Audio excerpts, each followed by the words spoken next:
Guys, eto na yung barangay hall ng katabi mismo ng kalsada ay ginigiba na. Inarangan na po nila mismo. Kitang-kita ninyo, ito yung Arellano High School. At ito yung mismo yung barangay hall na nagkakahalagang umabot ng kulang-kulang 20 million. Grabe, no, guys? Mismo kasi nasa kalsada siya. Ito mismo yung daanan ng mga tao. Ayan. Papunta sa eskwelahan. At ito yung barangay hall na ginagawa. Ayan, no. Kitang-kita ninyo, nakasagabal mismo yung ginagawa. Ayan. Tanungin natin si Sir. Anong masabi niya dito? Grabe, no? Ito yung ayon na ayon ni Yorme Isko Moreno, yung nakakaperwisyo sa mga estudyante at guro. Dahil yung daanan doon, sinarado na rin nila na para sa mga exit ng mga estudyante. Eh, no, wasak na, oh. Kung makikita nyo talaga dito, ayan, yung kalsada. Sabi guys, oh. Ito yung estudyante. Ayan, oh, mga estudyante. Labasan. Kaya mangyayari, hindi na sila nakakadaan dito at yung pintuan sinarado pa. Ayan, makita natin sa inyo sa pinakaharapan.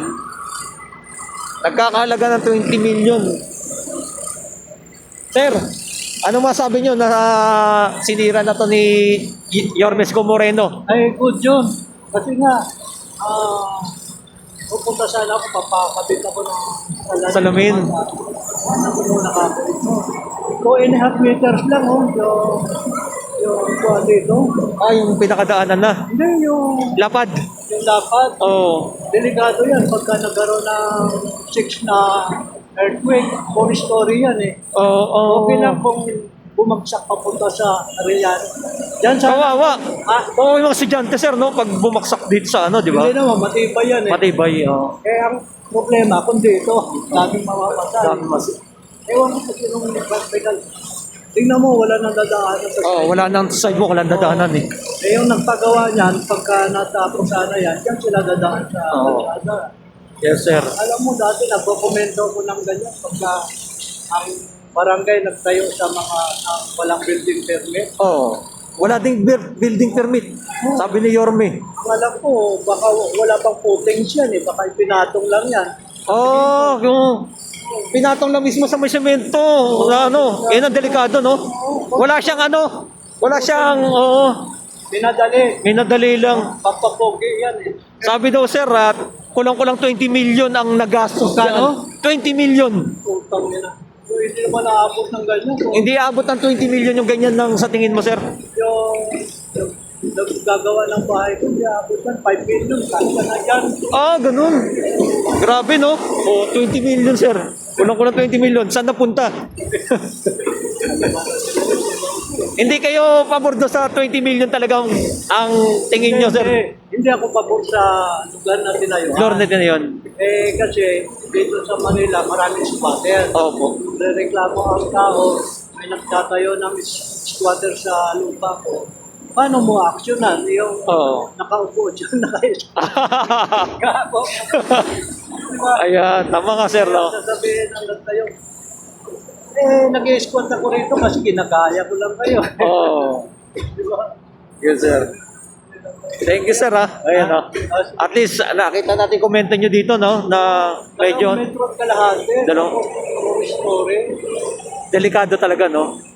Pag kalumindol, pag ganito, delikado. Pag ano, nasaluhin na. Babanggaan lang. Diyan sana ako mag-aaral ng high school. Oh, okay po. Ngayon, nalayuan yung nanay ko, wala pang kasingilan. Nakaaralin kami. Thank you, sir. Thank you, sir. Ayan. Sir, isa pa. Sir, anong komento nyo dito sa pinatayo ng barangay hall na nagkakahalaga ng kulang-kulang 20 million? Sayang lang, sana pinamigay na lang sa tao. Di ba? Daming mahirap, no? Oo, Daming nakatira sa kalsada di sa Manila rin. Tapos, ganyan na. Bago yan, sir. Hindi pa Buhos nagagamit. pa yan. Buhos, no? Hindi pa nagagamit, sir. Hindi pa. Bagong gawa. Ayan. Tsaka delikado yun sa lindog, di ba? Oh, delikado. Hindi mo matibay yung... Hindi matibay. Walang ano eh. Sir, makikita parang wala siyang pundasyon eh, no? Ito mga estudyante nagkakpan. Di ba? Dumagal-tagal si Yorme. Ang laki daw perwisyo eh, na ginawa. Dami daw kasakit din sa init. Oh. Yes, sir. Thank you. Ayan, komento ni sir. Talagang hindi pabor sa dito ginawa ng pinatayo ng barangay hall dito. Kitang-kita nyo yan, no? Guys, ayan. Ito na, at banda sa unahan, ito yung school, ay yung gate na sinara na. Hindi na daw mismo nakakapasok yung estudyante dahil sarado na. Oh, hindi na daw hindi na ginagamit yan. Sarado na. Bawal na dumaan dyan yung mga estudyante mula nang tinayo tong... Balik ko na yan. Oo. Alam mo ba kung magkano daw gastos dito sa barangay hall na to? Kulang-kulang 20 million ang gastos. Kaya kitang-kita nyo ngayon, wasak na wasak na. Wasak! Hindi umabra kay Yorme. Eto si Sir. Sir, anong masasabi nyo dito sa barangay hall na ginawa ng... Ay, mali talaga yan. Mali. Kasi eskwelahan yan eh. Oo. Saka hindi dapat paano yan, bangketa yan. Bakit? Eh kung may emergency na sinulusot. Di ba? Oo. Mali yan, tama ang ginawa ni Yoni. Lahat maluwag. Pati karyedo, pati ano. Tama, laging ganun dapat. Yeah. Mali talaga yan. Yun. Thank you, sir. O, yan ha. Katunayan talaga ng maling-mali ang ginawa dito sa barangay hall na to. Like and comment and share ninyo mga kababayan dito sa pinagawa ng isa sa mga congressman dito. Ilala nyo ba kung sino congressman yon yung nag-budget dito? Comment nyo na below. Wasak na oh, fourth floor yan oh. Talagang delikado kasi wala siyang pundasyon, bro. Fourth floor walang pundasyon yung idinikit lang mismo dito sa may kalsada. Yan oh. Saka dapat daanan na yan eh. Oo. Ay gaganon pa yung tatawid pa yung mga... Kaya delikado yung ginawa at napakalaking perwisyo sa mga estudyante at teacher dito sa Arellano High School. Kaya ayan, wasak na. Ito na yung ating mga taga-giba dito. Kitang-kita niyo yan, guys. Ayun oh. Ginigiba ni rin ni General Sukat oh. Ayun oh. Ha?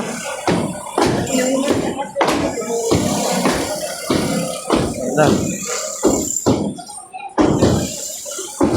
Sak na.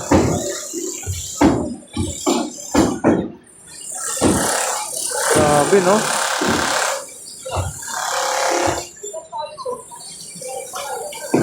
Wasak.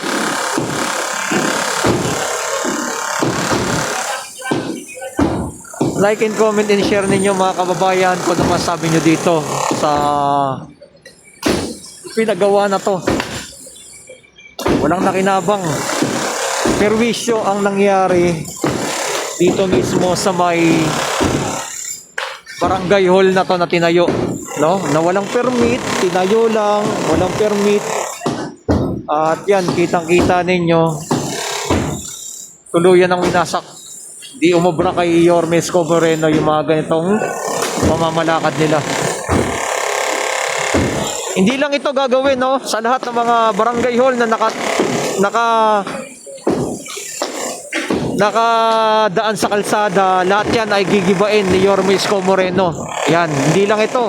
Pangalawa na ito. At ito yung grabe, no? Sinarado na nila yan dahil nga dito pinagawa ito. Emergency exit ito ng eskwelahan. Pero ganyan na kanilang ginawa. Ayan. Like and comment and share kung masabi niyo po dito. Kasama natin si General Sukat dito mismo. Ayan. Grabe guys, no? Yan ang ating latest update natin. Thank you sa inyong lahat dyan. Like and comment and share. God bless.